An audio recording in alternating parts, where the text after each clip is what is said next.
Good afternoon. My name's Lee McLaughlin. I am the project lead for Centres for Maths Excellence here at Tech Partnership. I'm joined with Nathan, who is one of our maths coaches. We're touching hands there. And Naeem as well, who is also one of our maths coaches. He's recently joined the team. So our question that we were looking at this year was, can education move from standard teach delivery to a facilitated maths your way approach? With intervention and GCSE maths resources. So essentially it's a continuation of what we've been looking at the entire CFM project, looking at the way we can change the curriculum and the delivery. Our college this year decided to take on a facilitated approach, so we wanted to see how that could all work together.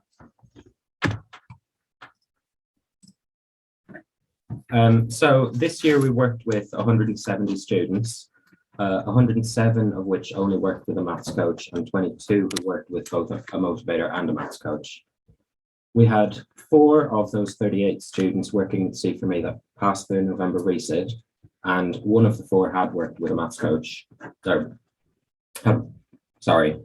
of the 4 had worked with a maths coach, but all 4 had worked with the motivator. Our predominant focus is based with the level 3 students, but we wanted to make sure the full cohort benefited from our services. So we had 42 level 1 students, 24 of whom worked with the maths coach, 82 level 2 students, 54 who worked with a maths coach, and 36 level 3 students, 28 who worked with a maths coach. There was also 1 student just doing pure GCSE who worked with a maths coach. We found that level 3 students were the toughest group to intervene with, as they tended to have a more full timetables and less gaps in the day to use to come to those additional math sessions. So this here is a snapshot of our master tracker. We wanted to see at a glance what a student's journey for the year looked like across 4 different assessment points. We can easily see which of our services a student has used throughout the year. So we made sure to base our red, amber, green scale based on this year's progress alone. So to not discourage students who got an inflated tag grade. Having assessed the whole cohort of students, we found that the average initial assessment grade was 1.79 compared to the average tag grade of 2.37. The first round of mock exams took place in late November, early December. This was just a paper 1 and the average grade was 1.70. In January, we ran another round of mocks.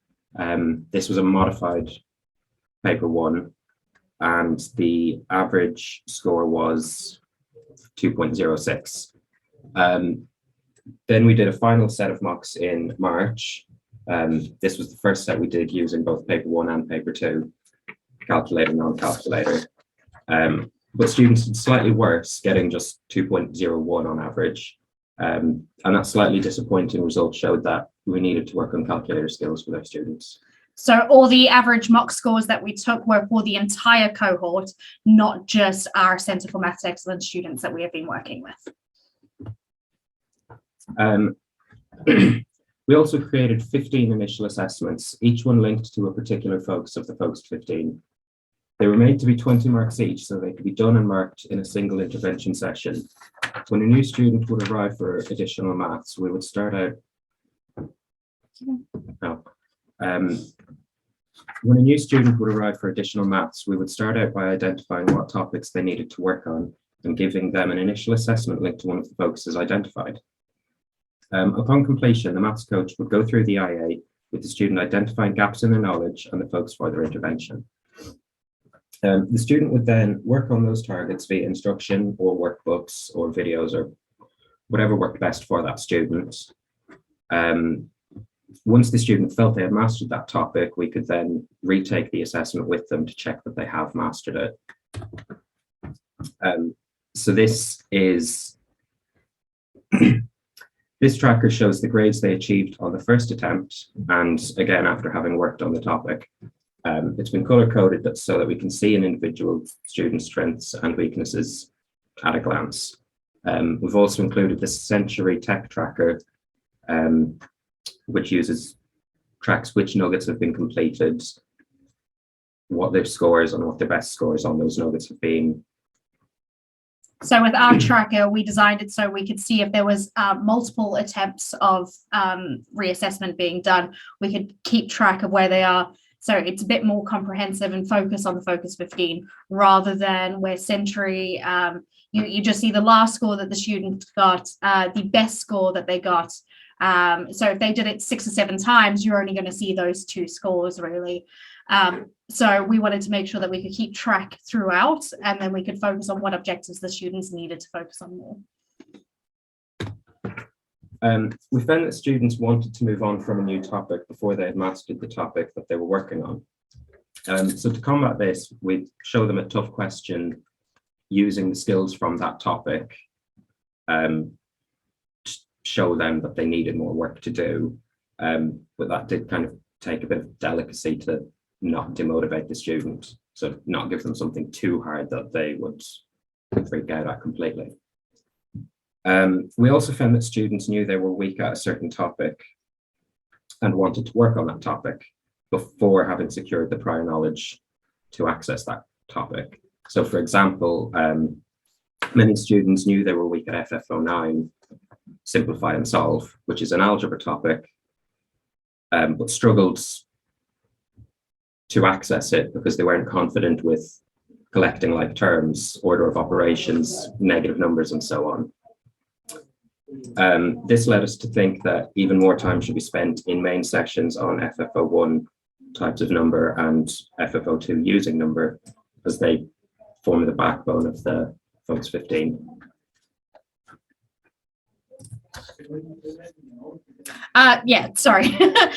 So we believed from the information that we had gathered that students weren't really getting that solid base that they needed to then develop their extra knowledge on top of. So we believe that Focus 1 and Focus 2, which are our core subjects, if we can spend more time with learners on those, they'll be able to access the knowledge later on a lot easier. So what we're going to do for next year is we're going to look at, with our maths intervention, we're going to look at focusing on Focus 1 and 2 in those first few months up until November reset, December time, just to make sure that those students do have that solid knowledge base. And then when they go back into lesson, they'll be able to access Century, which doesn't scaffold as much as we do with those topics.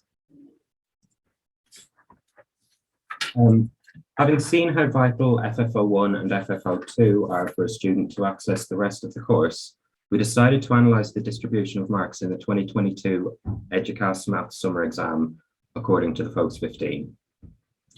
FF02 was by far the largest focus on both papers. Interestingly, FF01 was a comparatively small portion of paper 1, but a significant portion of paper 2. FF08 was the next largest, which is proportion, if anyone's interested. So here's a snippet of our tracker for a typical learner whose primary methods of learning a lesson were traditional teacher delivery versus learning via Century. So as you can see, there's a much more comprehensive breakdown for what we've got. It's based per topic. We have the their grades all throughout, so we can have the full learning journey of the student, as opposed to a student who never received any intervention, decided or opted to just stay with Century Learning. We can only see snapshots throughout rather than the full comprehensive list of what they've actually been working through and their development throughout. We wanted to know how students felt we had impacted them this year. To do this, we created a survey for the students who had maths coaching sessions. The results shown on this slide here. All learners said that it improved their attendance in maths, and most said that they had more confidence in their maths lessons and had developed resilience when answering questions. So we did receive some negative responses. So the negative responses were about preparedness for exams, and understanding the real life application. So we listened to what the students were saying. At this point, when we got them to do the survey, the students hadn't yet approached their final exams. So we realized that actually what we need to start doing is working on the exam preparedness with them. So we set up exam fit sessions where we also deliver calculator skills, a small hour-long workshop where we taught students how to use a calculator efficiently. and what they actually need. And that got taken up really well by It did, them. We'll have all that available at some point for you guys, so you can have a look at what we did run with them. But then we also made sure to focus on the real life maths application, so the students could see the relevance of what they are learning to make that cognitive link that it is important for them. So this year we launched Maths Your Way, a facilitated approach to maths. This meant our students worked on the areas that they as an individual needed to improve on rather than what the rest of the class were working on. This year we took on Century Tech and received mixed feedback from students. We found that students who were comfortable with computers and technology, so games design students, media students, photography students, those kind of students, they were happy using Century, but it proved a barrier to some of our more practical students. So we launched the Maths Your Way survey towards the end of the year to get feedback from students on the impact of Maths Your Way. The first question was to identify what type of teaching they had benefited from the most out of what was available. On this slide, we can see that 20 more students had answered traditional teacher delivery over Century Tech, which got 35 more positive responses than workbooks, which was the next most popular. On the other hand, we found that 67 students had chosen Century Tech as the least beneficial to them. We asked students about this, and we found that overall they felt like when they were working on Century Tech in lesson, that they had been abandoned and were not getting the delivery that they had expected. We believe that being in a post-COVID world led to students being less favourable towards Century Tech, as they've been without traditional classroom teaching and teacher interaction for 2 years. This also had a massive impact on their engagement. As part of the Maths Your Way survey, we also wanted to know if our students knew about all of the services we provided and if they had used them. 155 out of 220 students surveyed said that they were aware of the additional sessions, but of that 155, only 44 of them made use of those sessions. We wanted to know why 111 of those 155 did not make use of those additional math sessions despite knowing they were available, so that we can get more students next year. 108 of them responded. Some students responded that they were lazy and expressed regret at having not gone. Others stated that they wanted to go home. Others stated that they used Century Tech as additional revision. However, the biggest reason that people didn't go was to do with the time and timetabling clashes. This wasn't a surprise to us. We found it difficult throughout the year to find a time slot that students were available to come. Most students are in 3 days a week from 9 to 5 with only a break for lunch. Some students who have already achieved their grade 4 in English, they would specifically choose to come to do additional maths when their peers would be doing an English section, as that was the only time that they had available. So our recommendations going forward, reflecting on what we've done this year, we know that students need to get the intervention, but they need to want the intervention. If they're being marched down and being forced to do something that they don't want to do, they're not going to interact with it. So we did actually have a few issues this year with some groups who their areas were using our maths intervention as punishment for whatever they had done in their practical lessons. So much so that it caused a lot of upset with some of the students that we did have who wanted to attend. They stopped attending with us because they were like, well, this group's in here, they're hostile, they're angry, they don't want to be there, they're not doing anything, they're distracting. Caused quite a few issues. It got to the point where actually some students got suspended for their behavior that was happening. So I pulled the students aside when they came down to one of their sessions and I explained to them, this is for you if you want it. If you don't want it, then it's fine. You can go off, you can go have lunch, you can go have an extra long break, whatever you need. But we're here to help you get where you need to be. The majority of those students did actually leave, but we did keep back about 3 or 4 of them who heard what we were saying, and they were like, actually, no, do you know what, I do want to get my pass this year, let me start coming to these intervention sessions. So our intervention sessions ran for an hour at a time. If students wanted more intervention than that, they were more than welcome. If they wanted a bit less, they were more than welcome. But we tried our best to say to them, look, an hour is perfect. That means we have time to go through everything that you need. We can see where you're at. We can start putting those tracks in place. And, you know, we can get you as close to your, well, progressing as much as possible. So that was our main thing this year. We wanted students to know about progress, not to achieve an elusive 4. We want them to know that it's a learning journey and we're here for whatever support that they need. So it's also crucial that the students get the intervention early. If we're going forward with a facilitated approach again, then what we need is that extra intervention time. We all as teachers know what it's like when you've got a group of 30 learners and they're all doing their own thing, and then getting around to make sure everybody is working and they're progressing and they're working on what they need to individually. It can get a bit hectic. So the intervention sessions can be there for the students to mop up basically and just go over anything they might have missed or they weren't confident in asking their tutor for support with. Yeah, just earlier. So the next steps that we're looking at, I've got something down on my notes that aren't actually on the screen, which I'll start with. So we're actually working with our vocational areas next year. And what they're doing is they're putting in an hour's slot for revision for maths and or English on the student's timetable. That way, if the student wants to attend, they're more than welcome to. They'll be directed to where they need to go. And we'll be there to help them out, give them any support that they need. Some areas have told us that they're going to make it mandatory for their level 3 students to go sit intervention because they're at the end of their program. They need their level 3 to get their qualification.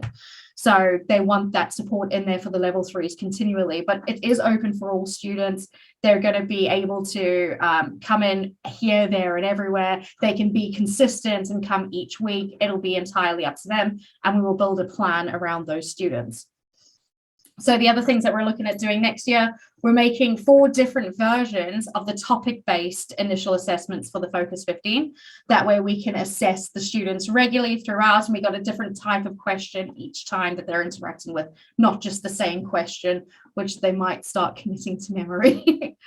We're also looking at making 4 different versions of a full Focus 15 initial assessment for rigorous testing. So we've made 1 at the moment so far, and it gives a fine grade point based on EDUCAT exam papers that we've seen throughout the years.